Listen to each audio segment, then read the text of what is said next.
আলাইহিস সালাম আর হারুন আলাইহিস সালাম দুইজনকে পাঠালেন ফেরাউনের কাছে। আল্লাহ তাআলা বললেন, ইযহাব ইলা ফিরআউনা ইন্নাহু তাগা। দাও, ফেরাউনের কাছে দাও, দাওয়াত দাও, সে সীমা লঙ্ঘনকারী হয়ে গেছে। কেমন সীমা লঙ্ঘনকারী? সীমা লঙ্ঘন করতে করতে শেষ পর্যন্ত নিজেকে খোদা বলে দাবি করেছে। ঠিক কিনা বলেন? খোদা বলে দাবি করেছে। মূসা আলাইহিস সালাম এবং হারুন আলাইহিস সালাম দুইজনে গেলেন ফেরাউনের দরবারে। ফেরাউনের দরবারে গিয়ে বললেন, মূসা আলাইহিস সালাম বললেন, ওয়াকালা মূসা ইয়া ফিরআউন ইন্নী রাসূলুম মির রাব্বিল আলামিন। বললেন, হে ফেরাউন, আমি জগৎ সমূহের প্রতিপালক আল্লাহর পক্ষ থেকে রাসূল হয়ে প্রেরিত হয়েছি। আরো জোরে কন্যা সুবহানাল্লাহ। ফেরাউন কয়, তুমি না সেই মূসা? খোঁটা দিতেছে, খোঁটা দিতেছে। তোমারে না আমি বড় করছিলাম, লালন পালন করছিলাম?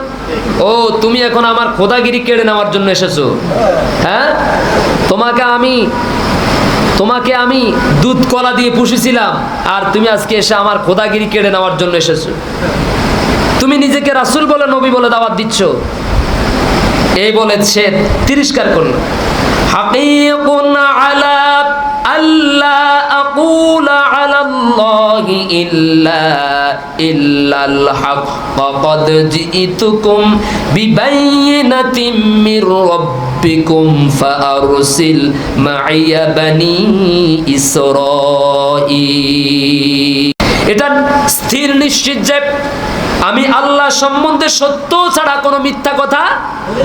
মূসা আলাইহিস সালাম বললেন, আমি তোমাকে যে কথা বলেছি এটাই চূড়ান্ত সত্য কথা, আমি মিথ্যা বলি না। তোমার প্রতিপালকের নিকট হতে স্পষ্ট প্রমাণ আমি তোমাদের নিকট এনেছি, সুতরাং বনী ইসরাইলকে তুমি তোমার সঙ্গে নিয়ে যেতে দাও। মূসা আলাইহিস সালাম বললেন, আমি শুধু নবী হই নাই, বরং নবুয়তের সপক্ষে আল্লাহ আমাকে অনেক মুজিজা দিয়েছেন। সুবহানাল্লাহ বলেন। ফেরাউন বলল, তুমি যদি সত্যি নবী হয়ে থাকো, সত্যি রাসূল হয়ে থাকো, তাহলে এমন কিছু আমারে দেখাও। সুবহানাল্লাহ কোন, আমারে দেখাও। আল্লাহ রাব্বুল আলামিন বললেন, ক্বালা ইন কুনতা জিইতা বিআয়াতিন ফাআতি বিহা ইন কুনতা মিনাস সাদিকিন। মূসা, তুমি যদি সত্যিবাদী হয়ে থাকো, সত্যি নবী হয়ে থাকো, তাহলে এমন কিছু আমাদেরকে দেখাও। আর মূসা আলাইহিস সালাম তখন ওই যে হাতের মধ্যে যেই মেসওয়াক, যে লাঠি ছিল, মূসা আলাইহিস সালাম এই লাঠিটা ছেড়ে দিলেন। ছেড়ে দেওয়ার সঙ্গে সঙ্গে লাঠি কি হয়ে গেছে? ছোটখাটো সাপ? ছোটখাটো সাপ হয়েছে? বিশাল এক সাপে পরিণত হয়ে গেল। আল্লাহু আকবার বলেন।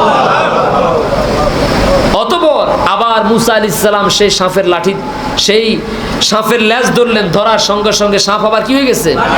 লাঠি হয়ে গেছে। হযরত আব্দুল্লাহ ইবনে আব্বাস রাদিয়াল্লাহু তাআলা আনহু থেকে বর্ণিত, তিনি বলেন, ওই বিশাল অজগরটি হা করে যখন ফেরাউনের দিকে হা করলো, ফেরাউনের দিকে যখন একটু হা করেছে এবং এগিয়ে গেল, তখন ফেরাউন ভয়ে সিংহাসন থেকে লাফ দিয়া মূসা আলাইহিস সালামকে এসে জড়াই ধরছে। আরো জোরে কন্যা সুবহানাল্লাহ। সাপ যখন হা করে তাকিয়েছে, ফেরাউন লাফ দিয়ে সে মূসা আলাইহিস সালামকে জড়ায়া ধরে বলল, বাবা আমারে বাঁচা, বাবা আমারে বাঁচা। এরপর বললেন, আমি তোমার কাছে আশ্রয় চাই, নাইলে তো আমারও খেয়ে ফেলবে। আবার যখন সেই সাপকে ধরলেন, সাপ আবার লাঠি হয়ে গেল। এবার চলতে লাগলো সত্য এবং মিথ্যার চূড়ান্ত দ্বন্দ্ব। সুবহানাল্লাহ বলেন। এই তো দ্বন্দ্ব শুরু। ফেরাউন বলল, তোমার এই জাদু, এটা তো একটা জাদু, এটাকে সে মর্যাদা হিসাবে স্বীকৃতি দিতে চাই নাই। বলল, তোমার এই জাদুর চাইতে আমার কাছে আরো অনেক বড় জাদু আছে।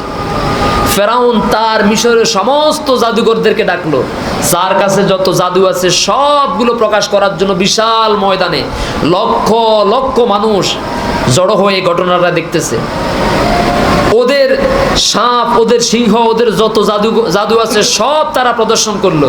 মূসা আলাইহিস সালাম বললেন, আমারটা আমি পরে দেখাবো, আগে তোমরা তোমাদেরটা দেখাও, আমারটা আমি পরে দেখাবো। মুসা আলাইহিস সালাম ওদেরটা দেখলেন, ওরা সব ছাড়লো। মুসা আলাইহিস সালাম সব শেষে যখন তার লাঠিটা ছেড়ে দিলেন, লাঠি সাপ হয়ে গেল। আর তাদের সমস্ত জাদু মন্ত্র, তাদের পোটলা, শুধু ওগুলোই খাই না, তাদের পোটলা পাটলি সহকারে মুসা আলাইহিস সালামের লাঠি মার্কা সাপ সব গিলে হজম করে ফেলেছে।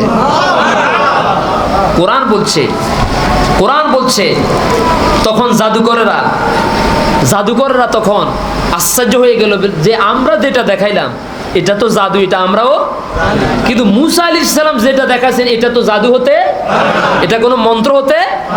সব জাদুকরেরা তখন সেজদার মধ্যে পড়ে গেছে, সুবহানাল্লাহ। সমস্ত জাদুকরেরা সেজদার মধ্যে পড়ে গেল আর বলল, এতটা বছর পর্যন্ত আমরা ফেরাউনের কবলের মধ্যে থেকে মিথ্যা পথের মধ্যে ছিলাম, ভুল পথের মধ্যে ছিলাম। আমরা এতকাল পর্যন্ত যা দেখিয়েছি এটা তো জাদু, এটা তো জাদু মন্ত্র, কিন্তু মুসা যেটা দেখিয়েছেন সেটা তো জাদু মন্ত্র হতে পারে না।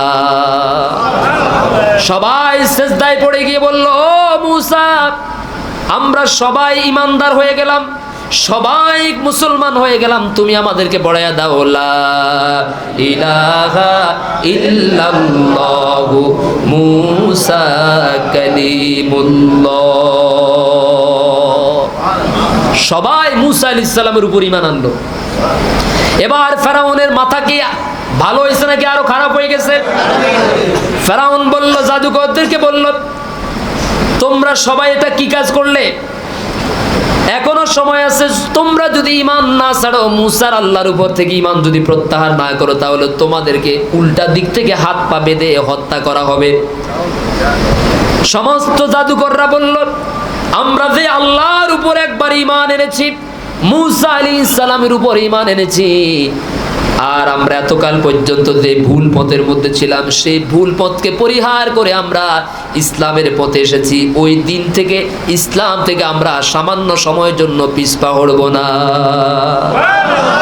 ফেরাউন সমস্ত এই জাদুকরদেরকে, যারা একটু আগে ছিল কাফের এখন হয়েছে মুসলমান, সবাইকে উল্টা দিক থেকে হাত পা বেঁধে শুলে চড়াইয়া তাদেরকে হত্যা করা হলো, মেরে ফেলা হলো। আমার বন্ধুরা, মেরে ফেলা হলো। এই ফেরাউনের অত্যাচারে, ফেরাউনের নির্যাতনে মুসা আলাইহিস সালাম কষ্ট পেলেন, শত শত বনি ইসরাইলদেরকে হত্যা করা হলো। আল্লাহ রাব্বুল আলামিন বলেন,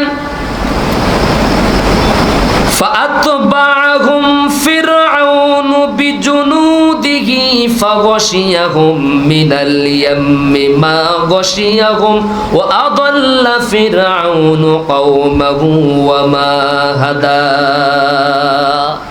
ফেরাউনের সাথে যে সঙ্গী সাথীরা ছিল, তার যে বাহিনীরা ছিল, এদেরকে সে ভুল পথে পরিচালিত করত।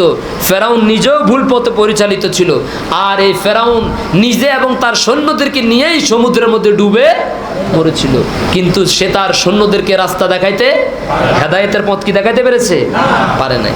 ফেরাউন একদিন নীল নদের সমস্ত পানিগুলো শুকিয়ে গেছে। পানি শুকিয়ে দেওয়ার পরে মিশরের সমস্ত মানুষেরা এসে ফেরাউনকে বলল, খোদা হুজুর, আমাদের ফল ফসলের চাষাবাদ করতে পারি না, নদীর পানি শুকিয়ে গেছে, আপনি আমাদের নদীতে পানির ব্যবস্থা করে দেন। ফেরাউন বলল, আগামীকালকে তোমরা বিকেল বেলা সবাই আমার রাজ দরবারের সামনে আসবে, কালকে সমাধান দিব। কালকের কথা বলে রাতের বেলায় সন্ধ্যা না নামতেই ফেরাউন লক্ষ লক্ষ বাহিনীকে নিয়ে ওই যে পাহাড়ের গুহার ভিতরে 3 কিলোমিটার পরে 1 লক্ষ সৈন্য, 3 কিলোমিটার পরে 1 লক্ষ সৈন্য, ঠিক 3 কিলোমিটার দূরে এক গুহার ভিতরে গিয়ে সেখানে আল্লাহকে বলতেছে, তুমি রহমান, তুমি রহিম, তুমি সর্বশক্তিমান, তুমি উত্তম দাতা, তুমি কাউকে খালি হাতে। কে বলতেছে? কে বলছে? ফেরাউন তো নিজেও খোদা, নিজেও খোদা না, নিজেও খোদা। আর ওখানে গুহার ভিতরে গিয়ে কি বলতেছে? কয় যে আমি কিছুই, আল্লাহ আমি যে খোদা নাকি হুদা এটা তো তুমি জানো, আমি যা করি জনগণের সাথে এটা হলো আমার বড়ত্ব, আমার শ্রেষ্ঠত্ব, আমার অহংকার, ঠিক কিনা বলেন? আল্লাহ তুমি আমার লাঞ্ছিত করি না, অপমান করিও না। আমার পরকালে কোনো পুরস্কার দরকার নাই। ফেরাউন বলতেছে, আল্লাহ পরকালে তোমার কাছে আমার কোনো প্রতিদান দরকার, আমাকে তুমি দুনিয়াতে সব দিয়ে দাও। আল্লাহু আকবার বলে।